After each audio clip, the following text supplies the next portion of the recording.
Let's go out to Josina Anderson, senior NFL insider for USA Today, NFL insider for CBS Sports headquarters, host of The Crew and Undefined with Josina Anderson, and a good friend of mine who's always kind enough to join us. Thank you so much for coming on today, Josina.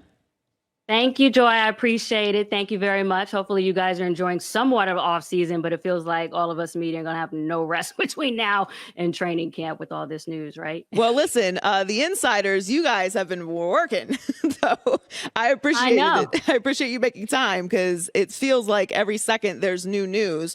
So as I just said before we brought you on, the Houston Texans have now had the lawsuits filed against them. Tony Busby said that they filed what will be the first of many against the Texans. The overwhelming evidence collected indicating the Houston Texans enabled Watson's behavior and most certainly should have known of his conduct. So they're being sued as well, which we knew this was coming. We had some reports about this before. But let's start with Tuesday, which is the hearing. That's tomorrow with the NFL. What are you expecting to hear tomorrow from that hearing that's new? Well, I think this just gives Sue Robinson, who is the hearing officer jointly appointed by the NFL and the NFLPA, an opportunity to hear from Deshaun Watson herself, to ask any relevant questions based on her review of the case and basically to come up with her own assessment. We've already heard through various reports that the NFL, after their review and their discipline recommendation, would like to suspend Deshaun Watson for at least a year and indefinitely. And my understanding is that from Deshaun Watson's side, at least prior to this arbitration hearing tomorrow, these things are always fluid, but my understanding is that he'll come in there and argue for, or at least his counsel will, for no games. And that makes sense from a tactical standpoint because you have the league on one side and you have Deshaun on the other, and just relevant to what he's also been saying throughout this whole time, that he doesn't feel that he's done anything that amounts to wrongdoing with respect to these allegations. So really, it's an opportunity for Robinson to vet the situation and for us to come closer in this new process under the 2020 CBA with regards to her findings. And then we know that if she finds that there is a violation, that still enables the case to move forward to Roger Goodell's purview to determine if he would like to maintain that finding, go up or down with the potential suspension that could be coming down, and to go forth. And even in between that, both sides would have an opportunity to appeal. The other thing that I wanted to just also mention really quickly, and what someone just said to me, a source I was talking to before I came on your program here, is that prior to, at least per their understanding, Sue Robinson delivering her findings, there's still an opportunity for a settlement to occur. Now, I know I reported last week that those conversations fell apart, but there's some people behind the scenes who, based on where the league is coming from now, feel like they're still trying to obtain a settlement based on the fact that they're at a year or more. And obviously where I just mentioned Deshaun is based on his feelings with regards to the two grand juries coming back with no bills, and also him saying that he's done no wrongdoing with respect to what's being alleged. Now, when you say settlement, Josina, you're referring to between the NFL... Discipline settlement. Okay, between the NFL and Deshaun Watson. And the NFLPA, right. So they still have an opportunity because, you know, when you're having these conversations, and I know people are like, why is there a negotiation? Well, it's not necessarily that Deshaun Watson is negotiating. He's unique in that. Conversations always happen behind the scenes between both sides to figure out if you can come to an understanding that would make the process more efficient, so you don't have to continue to go through this. Because per my understanding, and again, this was reiterated to me this morning, that at least as of now, the league is attempting to get this done somewhere between up through now and the July 4th holiday and the start of training camp. Although Busby, as you mentioned, coming into this, is still trying to file his claims with regards to the Houston Texans. And I can add to that, by the way, and also just saying that potentially there could be other filings. Right. So is that where the indefinite term is going to feel very big and very scary, particularly for Cleveland Browns fans who are trying to figure out what this season is going to look like for them? indefinite to me, based off of what I'm reading and understanding, is that the NFL had to inform Deshaun Watson and his camp of their recommended suspension or have these conversations 10 days ago, according to the NFLPA and the CBA. So is indefinite, I guess, playing a role or in pertaining to the fact that there's still 4 open civil cases and there could be potentially more cases filed in the future? Is that where we're getting the indefinite word from? I think that they're leaving themselves room for whatever, but I think also optically, because we're going to operate in what's real here with you and I talking, right? Optically, it gives the league an opportunity to demonstrate to fans and everyone alike that they are coming down hard on this situation relative to just how past disciplines have gone with past athletes and kind of public perspective on this. So that's where that's coming from. And even though if Sue Robinson deems that there is a violation and everyone keeps saying, oh, Roger Goodell gets the final word, and all of that is true, we still have to get past Sue Robinson. And what does she think? Does she think potentially that by coming up with findings, whatever, in general, could be prejudicial to the ongoing litigation that Deshaun Watson has? And how would she look at that? How does she look at just the total number of filings against Deshaun Watson? And does she think that in and of itself says something? Or does she think that these cases and each of these allegations and these litigants should be looked at separately per her own, objectivity and background legally or what have you, and just look at it that way rather, and not aggregate all these cases? So there's still a lot of things that we would like to kind of get an inkling as to which way she is leaning or how she feels. That kind of will give us more revelation to that. And before that happens, right, that's why there's still an opportunity for both sides to try to see if they can come up with a settlement, rather, because you don't know which way she's going to go. Oh, my God, Josina. So that's a lot. So she could potentially say that there needs to be a suspension for each of these cases because it's up to her. No, what I'm saying is that the suspension would be overall. What I'm saying is that each of the women who have filed a lawsuit, right? You have each of those individually. And all I'm underlining is it Sue Robinson's view that all of these things should be looked at individually, and all of their allegations within that, as far as not necessarily making that prejudicial to the total number as a whole of lawsuits against Deshaun. That's what I'm saying. Because there are people who I've talked to behind the scenes who talk about and who say, and this is their opinion, these women were violated and it doesn't matter. And if there's 2, if there's 3, it doesn't matter. And there's some who feel like, oh, well, the 24 number, it speaks in and of itself, regardless of kind of the minutia in between. Do you know what I'm saying? Yes. And this isn't a class action suit, obviously, because they only settled 20 of the cases. So each of these cases is individual. It's, even though they're all being represented by the same lawyer, it isn't, each case is individual. So there's the potential that he could lose some of these civil cases if they don't settle them eventually.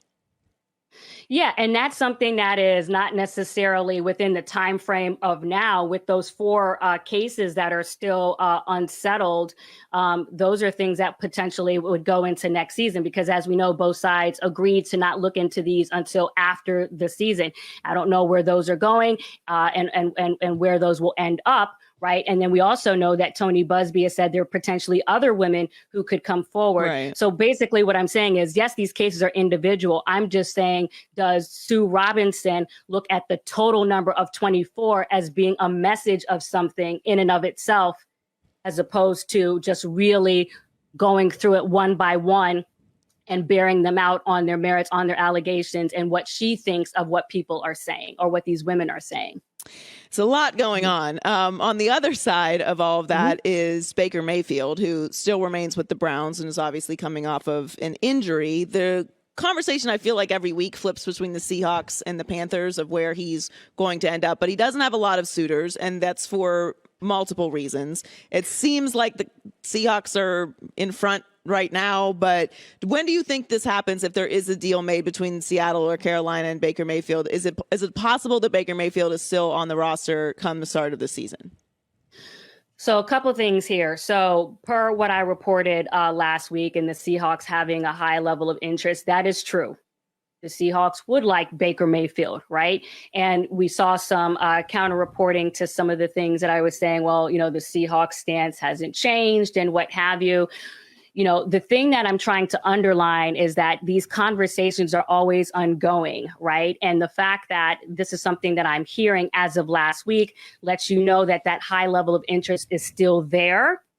And that if things can come to terms, they would like to get it done. Now, how that ends up getting executed is what we're all waiting to see, if that can happen. But the interest is there. Now, prior to the teams going on break, I was hearing from a source that, as far as the Carolina Panthers, they were still looking into his background. Same thing with the Seahawks, that being Baker Mayfield, but nothing was expected at the time that people were going on vacation. So we're still vetting through this. And I think that's where we kind of bring in the Browns into this conversation. I think it behooves them to figure out what is going on with the Deshaun Watson case and to know where you stand. And that will help navigate your conversations after that. That only makes sense, right? Yeah, absolutely.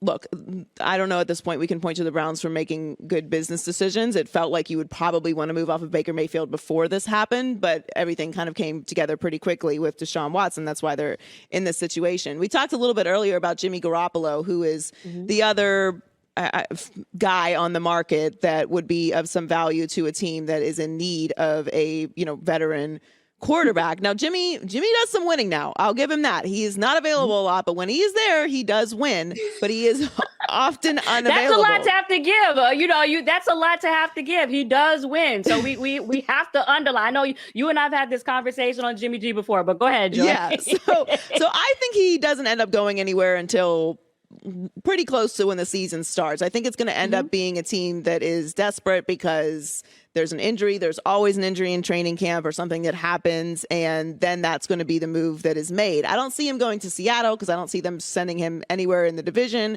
It seems like Carolina isn't particularly interested. I don't think that they would be because he's about a bridge guy at this point. But what do you think happens with Jimmy Garoppolo? Is it something that's going to happen soon, or you feel like this is something that will happen closer to the season or maybe even in season? Well, I think it makes sense to allow him to come into training camp and slowly work that shoulder and have teams who potentially could be interested also gather that data relative to how he's performing. But when you look at the salary of being around the mid-20s or what have you, that's still not that expensive to keep him on the team with Trey Lance. I know I had this conversation with 49ers brass when I was down at the owners meetings at West Palm Beach, and I had discussions about it making sense that he should still stay on the team. That's my personal view. I think that he gives them the best opportunity. When you look at the arms race that has absolutely been going on in the offseason with different teams acquiring different pieces, for them to kind of stay on par with that, I think that Jimmy Garoppolo gives them the best opportunity. I think it's easy for teams like the Carolina Panthers and whoever else may be looking that we're not discussing to kind of sit back and say, oh, nothing is urgent right now. But as we get closer to training camp, as we get closer to the regular season, this is where I feel like some of these conversations will start to pick up. We know that the 49ers have continued to say that eventually this is where they would like to go as far as having to move on from Jimmy Garoppolo. But I'm just saying I personally still feel like it makes sense for him to stay and to stay as competitive with all the pieces that the Rams and the Raiders and out west have gathered. Josina, we got news that Rob Gronkowski is retiring last week, and immediately the conversation before the day was even over was that, is he going to stay retired? I think he is going to stay retired. He's already retired once. I think this is the last season for Tom Brady. So yes, if Tom calls in the season, maybe he comes back, but I feel like this is a real announcement from Rob Gronkowski. What do you think? So, I'm going to be partial to what Drew Rosenhaus said to, I believe it was Adam Schefter or somebody, that there's a potential that, if he gets called by Tom Brady, he could come back. I think it depends on the position that the Bucs are in. And if they're doing well and his back is feeling well and he wants to pull an Eric Weddle move and come off the couch, why not? At that point, you get to skip training camp and you don't have to have some of that attrition on your body. So listen, I think if he has the opportunity to come back for another ring, that it's not completely out the realm. This gives him an opportunity to, get some rest. Maybe the money gets to be to a place where he likes it better and that helps him to come off of the couch. But absolutely, I would never put the lid on Rob Gronkowski and say that it's done. But Joy, really quickly, just because I want to get your opinion on this, and I know this is circling back to Baker Mayfield, because you had asked me within that question, do I think there's a possibility that Baker would still be on the roster going into the season? A couple things that I just want to point out. The fact that the Browns didn't have him come or make him come to mandatory, part of that was because the 3 days of mandatory camp, one of them is one where they were really practicing. The other two weren't really, those major practices or what have you. So that was just part of it. I'm not saying that's a huge part of it, but that was part of it. And the other thing is that, it just didn't make sense for the time being relative to where they are in the Deshaun Watson case. But I go back to this concept of being a professional. Right. And everyone it doesn't make sense because it would be awkward and all these other things. Right. Guess what, Joy? There are tons of people that have to come to work when they feel disrespected, when they go through things that are unjust, when they go through things that are unequal or what have you. So I don't think that because it's awkward or that because it wouldn't feel good or because that, there's other things going on, that should be a pathway to say Baker Mayfield shouldn't come. The Browns, I believe, when you count in the Austin Hooper contract, have the most cap space. OK, they absolutely can have him on the roster and keep him on the roster. And if it makes sense for Andrew Berry to keep him on the roster relative to Deshaun Watson's situation and waiting for the best terms a la Baker Mayfield's pedigree, then that's what they should do. And my opinion is not a report that he should be there and be professional. That's what I think. I think he should as well. I would agree with you. There's plenty of times and plenty of people I know that are in those situations where you have to go to work anyway. I mean, we don't sign our own checks, so sometimes that just happens. But I do think that it's gotten so intense in the building. I think it would be difficult for both sides, even if it just makes sense. I would absolutely make sense. Well, it's gotten so intense, but why? Why is that he an asked for a excuse not trade for him to abide against to the contract? So what?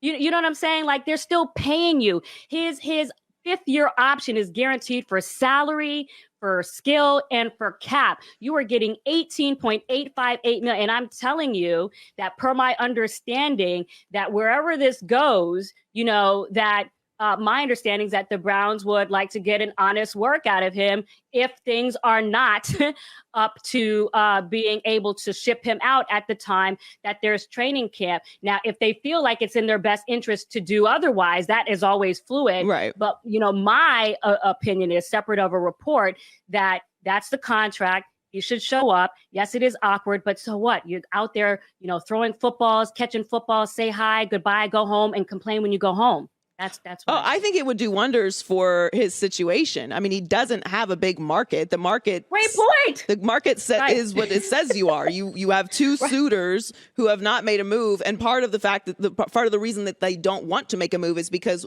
what your contract is. They don't want to pay for you. So on top of being interested, they're not even interested in paying you. So from Baker's perspective, yes, I would totally agree. It would do wonders for him. For the Browns' perspective, he's better than Jacoby Brissett, who would be the one starting right now. Although I like Jacoby. I think Baker is better right now. I just don't see from either side, Baker's and from the Browns. That's a lot of egos to just. But you just mentioned like all of those great points, Joy. You mentioned it would be to his benefit relative to the optics in some of the narrative. So that's a counter to the awkwardness, right? And then also, if you evaluate his situations relative to the personnel that the Panthers have, we can have a great debate about the Seahawks and Tyler Lockett and DK Metcalf, and also the situation that he's most accustomed to with the Browns. I don't know what's going to happen relative to what Sue Robinson is going to say on this potential suspension, but this could be the best situation for him. We'll see. So all I'm saying is that, I've seen people say, it's awkward or what have you. I just don't subscribe into that. I think I even see Teddy Bruschi kind of siding with what I'm saying here. I feel like if we get to that point, Baker Mayfield should show up. I think it would do wonders for the optics and the conversation around that time. Well, the Browns always give us content. That's one thing for sure. Thank you so much for joining us. Josina Anderson does an amazing job. Insider covering the NFL, USA Today, CBS Sports. Always appreciate you coming by, Josina. No problem. Hi, everybody. Thanks for watching. Subscribe here to get the latest from the show. Also, be sure to check out more of the best clips from The Herd or go watch a few segments from other shows on FS1.